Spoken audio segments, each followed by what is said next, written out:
This video is here to explain a few things most people don't know about Fight Forever yet. Given how many Final Fight mods already exist, it's normal to ask, why should anyone care about this one?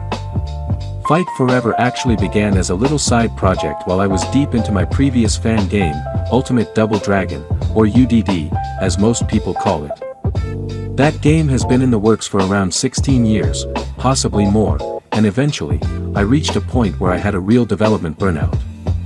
I desperately needed a rest from it, so I started exploring other ideas, refining moves for the characters, trying out new scripts and engine features, and just experimenting in general. While revisiting some of my old side/standby projects from years ago, it hit me, I actually came up with this Final Fight concept over 20 years ago. The idea was to give the cast absurd, over-the-top moves and massively expand their movesets. At the time, despite having messed around with the engine and made so many mods right from its release day, I just didn't have the skills yet to make it happen. So it got shelved, until now. I got into messing with the characters, sprite editing, adding ridiculous new moves, and boom, this is what came out of it. At first, I just focused on Hager and Guy, but working on them gave me a ton of fresh ideas. It reignited my drive to return to Ultimate Double Dragon and wrap up the remaining stuff, especially cranking up all that over-the-top extra content for the full roster, and going extra hard on the final boss, Duke. Here is a little lore about UDD. So Ultimate Double Dragon was basically my way of giving the SNES game the love it never got back in the 90s. Everyone knows it got absolutely wrecked by budget cuts and crazy deadlines, super sad, right? I went full nerd mode and tried to bring back all that missing stuff Miniki Ebanuma talked about in old interviews, the stuff that got chopped out of the final release. And get this, I actually got sprite help from Koji Ogata, one of the original arcade Double Dragon devs from Technos. Dude's work isn't cheap, especially for a free fan project, but the community stepped up huge with donations. Seriously, I'm still blown away and forever thankful, I owe those people big time. Best I could do was go all out and make the game as awesome as humanly possible. My brother jumped in too, the guy's super talented, and handled all the SNES style music. He remade the classic tracks and threw in some sweet remixes from other games in the series. Oh, and huge shout out to Krauser, this Argentinian producer living in Germany, he dropped an absolute banger of an 80s synth soundtrack. Like, pure fire. Put all that together, the restored content, killer sprites, dope music, and that's how UDD came to life. I don't know if you've checked out a bit of UDD yet, but if you have, or better yet, if you've actually played it, you'll notice the whole cast can pull off all sorts of wild new moves. We're talking stuff pulled straight from other games too, like Capcom, SNK, or even MK and KI. My brother and I came up with a legit reason/plot for why all these characters have such overpowered moves.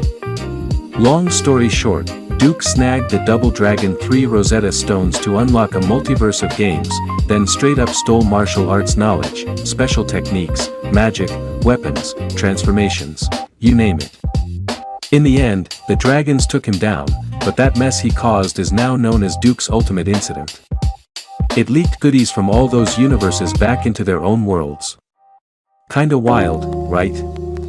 UDD and Duke's Ultimate Incident basically make every open-world game, and even official crossovers like CVS, SVC Chaos, MK vs DC, MVC, etc., canon in their own timelines. So yeah, you better thank the dude and his greed for it.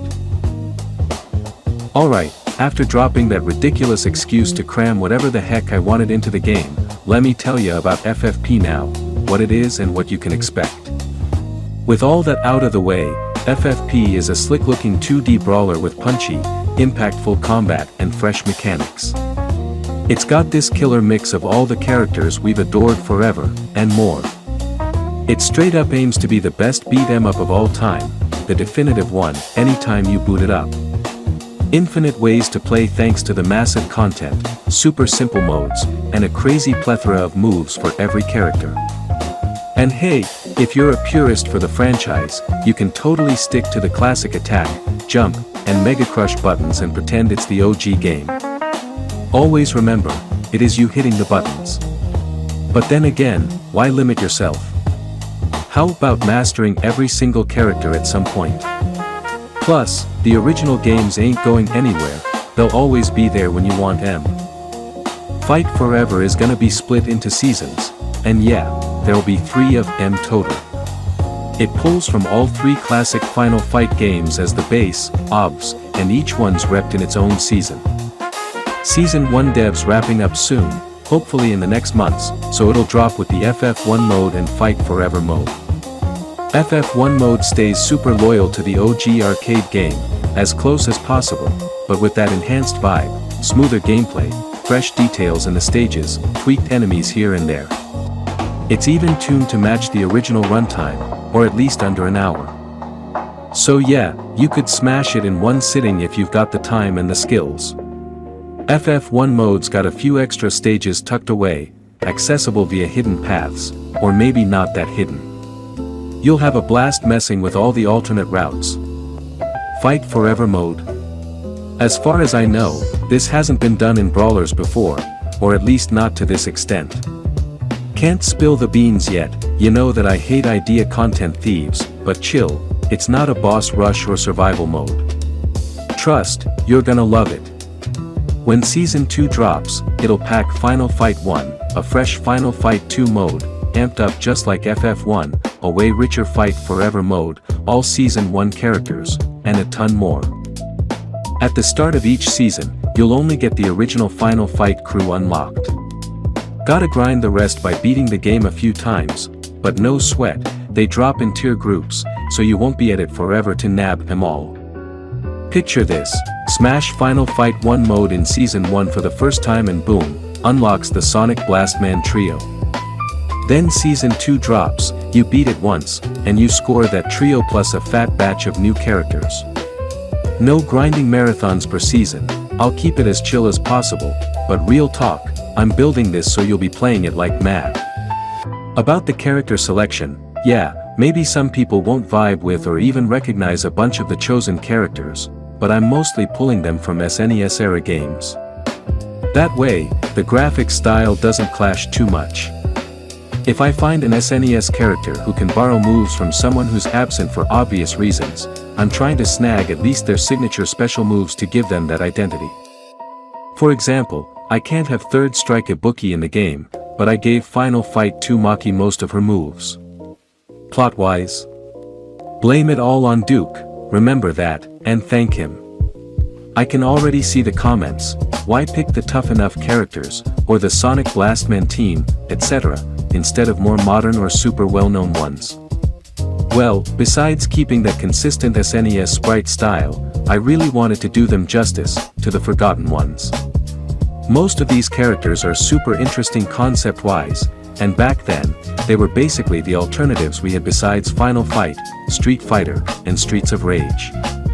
Maybe companies and dev teams were held back by budgets or creative limits at the time, well, not anymore.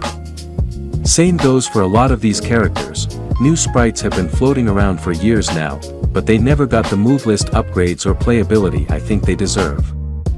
So yeah, I'm giving them the glow up they never had. You might want to see King of Fighter characters or other arcade legends in here, and who knows, it might happen down the line.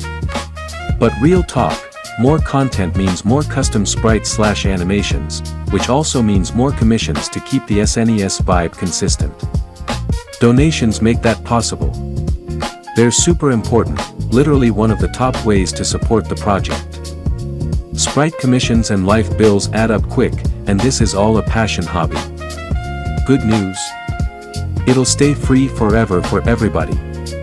With UDD, my bro carried a ton on dev and music. This time, the team's stacked, huge props to Diplomat, Adam Sky, AI from the TMN/Justice League crossover crew, Mr. Din, Maxman, Prime Op, and open bar OGs like Damon Kasky, Bloodbane, O Illusionista, and Kratos. Without these folks, Fight Forever wouldn't be half the beast it is. Alright, wrapping this up, only 3 characters left to show off. Get ready for some dumb, hilarious excuse with Hager and his crusty old TV popping up to intro them every time. Next up, a badass team. And the very last one. Saved for the final Season 1 trailer, where I'll drop the official release date too. Big thanks for watching. Hit the comments with questions, smash subscribe, toss a donation if you're feeling generous, it really helps, and spread the word, share trailers, shorts, all that good stuff. See ya in the next trailer.